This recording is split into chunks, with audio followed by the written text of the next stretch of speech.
మాట ప్రకారం 15,000 ఇయ్యనందుకు, వానకాలం రైతు బంధు ఎగ్గొట్టినందుకు, సంవత్సరం తర్వాత కూడా రైతులకు రూపాయి ఇయ్యనందుకు, రుణమాఫీ అని చెప్పి మోసం చేసినందుకు, 2,500 అని చెప్పి మోసం చేసినందుకు, 6 గ్యారెంటీలు ఎత్తగొట్టినందుకు, పక్కనే ఉన్న కొడంగల్ నియోజకవర్గంలో మా భూమి మేము ఇయ్యము అన్న పాపానికి మా భూమి మాకే ఉండాలి అట్లెట్లా గుంజుకుంటావు నువ్వు అని అడిగితే 40 మంది రైతులను తీసుకుపోయి జైల్లో పెట్టిండు 40 రోజుల పాటు. గట్ల రైతులను హింసించినందుకు, హీరియా నాయక్ అనే రైతుకు గుండెపోటు వస్తే గుండె నొప్పి వస్తే బేడీలేసి హాస్పిటల్ కొట్టబోతావా? గందుకేయాలన్నా నీ కోటు. సరే నరేందర్ రెడ్డిని పెట్టినావు, నరేందర్ రెడ్డి చెప్తున్నాడు పక్కకెళ్ళినా అన్న 37 రోజులు కాదు మళ్ళీ ఒక 40 రోజులు పోమంటే పోయేస్తా, కానీ ఆడబిడ్డలకు ఇచ్చిన మాట నిలబెట్టుకోమను సిగ్గుంటే రేవంత్ రెడ్డి అని చెప్తున్నాడు. ఒక్క నరేందర్ రెడ్డే కాదు, నేను కూడా చెప్తున్నా 37 రోజులు కాదు, నీకు దమ్ముంటే 370 రోజులు పెట్టుకో, ఫరక్ పడేదేం లేదు, భయపడేటోడు ఎవడు లేడు. కానీ నువ్వు ఇచ్చిన ప్రతి మాట నిలబెట్టుకో, నువ్వు ఇచ్చిన ప్రతి హామీ ప్రజలకు ఇచ్చింది నిలబెట్టుకో. నిలబెట్టుకోకపోతే మేము అడుగుతూనే ఉంటాం, ఎంటాడుతూనే ఉంటాం. రైతుల తరఫున, ఆడబిడ్డల తరఫున, పేద ముసలి వాళ్ళ తరఫున కొట్లాడుతూనే ఉంటాం. ఆఖరిగా ముసలోళ్ళం కూడా మోసం చేసిండు. అవ్వా నీకు కేసీఆర్ ని ఒక్కనికే ఇస్తుండు ఇంట్లో 2,000, నేను అవ్వకు తాతకి ఇద్దరికి ఇస్తా, ఆయన 2,000 ఇస్తుండు, నేను 4,000 ఇస్తా అన్నాడు. ఒక్కలకి ఇస్తుండు కేసీఆర్, నేను ఇద్దరికి ఇస్తా అని చెప్పిండు. ప్రభుత్వ ఉద్యోగుల తల్లిదండ్రులు ఉంటే వాళ్ళకు కూడా ఇస్తా అని చెప్పిండు. వస్తున్నాయా మరి 4,000? ముసలోళ్ళు చెప్పాలి, వస్తున్నాయా 4,000? ఎక్కడ 4,000 ఎక్కడిది? ఉన్న 2,000 2 నెలలకు కొట్టిండు. 2 నెలల ఉన్న 2,000 కూడా కొట్టినాడు రేవంత్ రెడ్డి. ఆ ముసలోళ్ళను కూడా వాళ్ళ చేతిలో ఉన్న ఆసరా కట్టెను కూడా గుంజుకున్నాడు రేవంత్ రెడ్డి.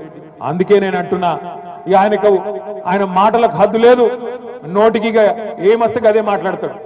ఎవడన్నా ప్రపంచంలో ముఖ్యమంత్రి పదవిలో కూర్చున్నాడు మంది కూటిన బిడ్డలు మా బిడ్డలు అని చెప్పుకుంటాడా? అమ్మ మంది కూటిన బిడ్డలు మా బిడ్డలు అని చెప్పుకుంటాను చూసిరా? కేసీఆర్ ఇచ్చిన ఉద్యోగాలు కూడా నేను ఇచ్చినా అని చెప్పుకుంటున్నాడు నిన్న ఢిల్లీలో. కేసీఆర్ ప్రభుత్వం ఇచ్చిన 44,000 ఉద్యోగాలు నేనిచ్చినా అని చెప్పి నిన్న ఢిల్లీ వీధుల్లో సిగ్గు లేకుండా అబద్ధాలు చెప్తా ఉన్నాడు. మన పిల్లల్ని కూడా మోసం చేసే ప్రయత్నం చేస్తున్నాడు రేవంత్ రెడ్డి. అందుకే ఇవాళ షాబాద్లో జరిగిన ఈ రైతు ధర్నా, రైతు దీక్ష మొట్టమొదటిది మాత్రమే. రేవంత్ రెడ్డి ప్రభుత్వానికి మేము చేసే విజ్ఞప్తి, 26 జనవరి నుంచి నువ్వే చెప్పినావు 15,000 అనే మాట, బరాబర్ 15,000 ఇయ్యాలి. కౌలు రైతులకు కూడా ఇస్తా అని చెప్పినావు. 22 లక్షల మంది కౌలు రైతులకు నేను రైతు బంధు వేస్తా అని చెప్పినావు. భూ యజమానులకు అలగిస్తా, కౌలు రైతులకు అలగిస్తా అని నువ్వే చెప్పినావు.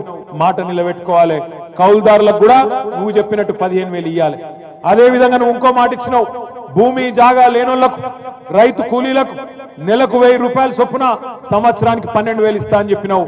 బరాబర్ రైతు కూలీలకు కూడా 12,000 రూపాయలు ఇచ్చి తీరాలి. రైతు కూలీలకు ఇయ్యాలి, కౌలు రైతులకు ఇయ్యాలి, భూ యజమానులకు ఇయ్యాలి. ఆ రోజు రేవంత్ రెడ్డి ఒక డైలాగ్ కొట్టిండు, 2 పంటలకు కాదు 3 పంటలకు ఇయ్యాలన్నాడు. 2 పంటలకు కాదు 3 పంటలకు రైతు బంధు ఇయ్యాలన్నాడు. నేను ఒకటే అంటున్నా, రైతుల తరఫున, ఎందుకంటే రైతు కులం లేదు, రైతుకు మతం లేదు, అన్ని కులాలోళ్ళు ఉంటారు, అన్ని మతాలోళ్ళు ఉంటారు. 70 లక్షల మంది రైతుల పక్షాన, 22 లక్షల మంది కౌలు రైతుల పక్షాన, భూమి లేని నిరుపేదల పక్షాన ఇలా బీఆర్ఎస్ పార్టీ అడుగుతున్నది, ఇచ్చిన మాట నిలబెట్టుకో.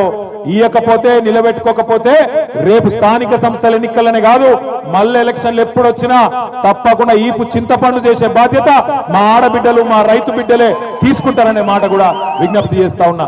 షాబాద్ లో ఈ రోజు నిజంగా కూడా నేను పట్నం అవినాష్ రెడ్డి గారిని అభినందిస్తా ఉన్నా.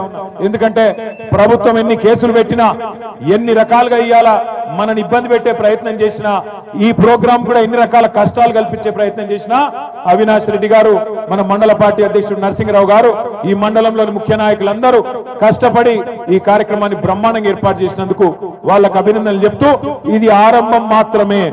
రైతుల తరపున మా పోరాటానికి ఇది ఆరంభం మాత్రమే. 21 తారీఖు నాడు నల్లగొండలో మళ్ళొక రైతు ధర్నా ఉంటది. ఆ తర్వాత వివిధ జిల్లాలకు కూడా ఈ కార్యక్రమాన్ని తీసుకొని పోతాం. రైతులకు న్యాయం జరిగేంత వరకు కేసీఆర్ గారి నాయకత్వంలో మీకోసం కొట్లాడుతూనే ఉంటాం. ఎన్ని కేసులు పెట్టినా, జైళ్లకు పంపించినా మీకోసం నిలబడతామనే మాట మళ్ళొకసారి తెలియజేస్తూ, జై తెలంగాణ, కేసీఆర్ గారి నాయకత్వం, కేసీఆర్ గారి నాయకత్వం, జై జవాన్ జై కిసాన్.